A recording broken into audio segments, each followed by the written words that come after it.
Vous trouverez dans le dernier numéro de Politique Magazine une recension d'une excellente plaquette de politique et à la veille des prochaines élections départementales, puisque maintenant ce sont des départementales, ce livre est extrêmement instructif et on ne saurait trop recommander sa lecture, d'autant plus qu'il est très accessible, donc très lisible, et en plus il est bref, il dit les choses brièvement. Ce livre est de Jacques Gerrier, on se le procure extrêmement facilement puisqu'il suffit d'aller sur le site jmg-éditeur.com et on le commande et on l'a pour un prix extrêmement raisonnable de 9,90 €, c'est pour ne pas faire 10 €, et Jacques Gerrier est ici présent et je me tourne vers lui. Ce livre s'intitule « Le cercle vicieux de la politique française », le cercle vicieux de la politique française, de l'espoir avant 2017, de l'espoir, oui. Jacques Gerrier, en quelques mots, présentez-vous. Jacques Gerrier, je suis un passionné de l'entreprise. J'ai créé une entreprise, j'ai repris des entreprises en difficulté, et mon amusement, comme un casse-tête, c'est de remettre quelque chose qui ne pouvait pas fonctionner en état de marche et essayer de gagner de l'argent. C'était comme ça, tout simplement. Voilà. Et donc, vous vouliez que votre expérience puisse servir aux politiques. Et vous trouvez deux difficultés majeures et presque incontournables. La première, c'est le personnel politique lui-même, que vous appelez alors vous avez un nom tout à fait particulier. Des EDA. Des EDA. E-I-D-A, et que vous mettez en majuscule. Qu'est-ce que ça veut dire? C'est tout simplement un acronyme qui veut dire élu, issu de l'administration.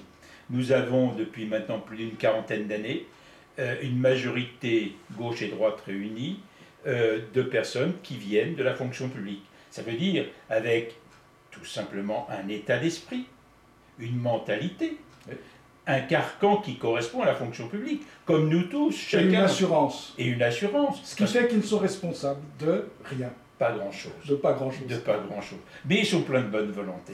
Le problème est très simple. Tant que nous aurons une caste de cette nature, mais ça pourrait être une caste de chef d'entreprise ou de notaire. Et ils se connaissent tous. En plus, ce qui n'arrange rien. Et ils se téléphonent. Oui, ils se téléphonent, ce qui n'arrange rien du tout. Eh bien, ce sont des gens qui prennent des décisions qui sont le plus souvent erronées. C'est la raison de notre endettement. Ce qui m'a fait réagir, c'est l'addition de l'endettement chaque année. Oui. Nous allons être dans 5 ans à 150% du PIB. Oui. Ben, je ne veux pas vous dire dans quelles conditions on va y être. Si on y est encore. Si on y est encore. Car ces gens-là n'envisagent pas l'avenir. Ils n'envisagent que leur avenir.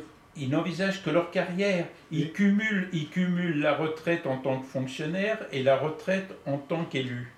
Mais ce qui est grave, c'est qu'ils détournent la démocratie. Imaginez sur une ligne de départ de 100 mètres des personnes avec des chaussures très modernes et d'autres des chaussures à clous. Automatiquement, le résultat va être tronqué, inévitablement. Nous allons avoir plus de 50% d'élus qui viennent de la fonction publique avec le raisonnement, etc., etc., etc. Alors, vous proposez des solutions. Oh bah oui, en particulier le référendum d'initiative populaire, et vous n'êtes pas le seul. Ça devient maintenant quelque chose dont on peut dire que c'est partagé sur l'ensemble d'ailleurs de l'échiquier politique. Oui, à quelques petits détails près. Oui, dites. À tout petits détails près. Parce que c'est très important. C'est jusqu'à présent, et tous les gens qui peuvent avoir une certaine réticence sur le référendum, ils pensent à un référendum organisé par le monde politique. Je ne parle pas de ce référendum-là. Ceci a été mis à la Constitution par M. Sarkozy. Oui.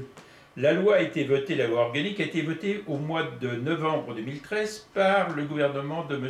Hollande. Comme une concession. Comme une concession. Mais, M. Hilaire, si je vous mets une barre pour sauter à 3,50 m en disant vous allez être champion du monde si vous franchissez 3,50 m, vous allez y parvenir? Enfin, vous, peut-être, moi pas. Eh bien aujourd'hui, en fixant des conditions qui sont de 4 500 000 signatures, en plus d'un projet de loi, plus 20% des députés et des sénateurs, vous vous rendez compte que cette situation est impossible.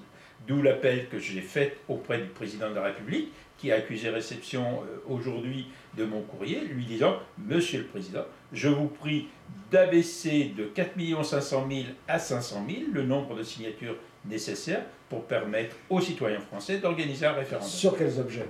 Principalement, parce que vous le précisez dans votre Principalement, il y a 3 sujets. Bon. Premier sujet, tout élu qui vient de la fonction publique devra démissionner de son administration s'il est élu. Toute personne de l'administration qui est déjà à la retraite ne pourra plus cumuler sa retraite de fonctionnaire et son mandat d'élu. Ensuite, je poserai la question tout simplement au niveau des 35 heures. Les 35 heures, c'est un boulet que nous avons au pied. Eh bien, devons-nous le supprimer ou pas? Et je dis dans le livre dans quelles conditions nous pourrions supprimer, avec un peu des efforts pour tous. Mais il faut savoir ce que l'on veut. Nous voulons supprimer ou réduire le chômage, ou nous voulons continuer à avoir nos petits plaisirs, nos petits avantages? Ce que j'ai admiré dans votre plaquette, c'est votre esprit nuancé. C'est-à-dire que vous ne présentez pas de solution de manière catégorique, et ce que vous présentez comme un commencement nécessaire. C'est-à-dire qu'il faut d'abord libérer le terrain. Là, nous sommes sur une clé de voûte. Oui. Vous pourrez faire ce que vous voudrez. Si vous n'abordez pas ces sujets-là, rien, vous m'entendez bien, je suis catégorique, rien n'est possible.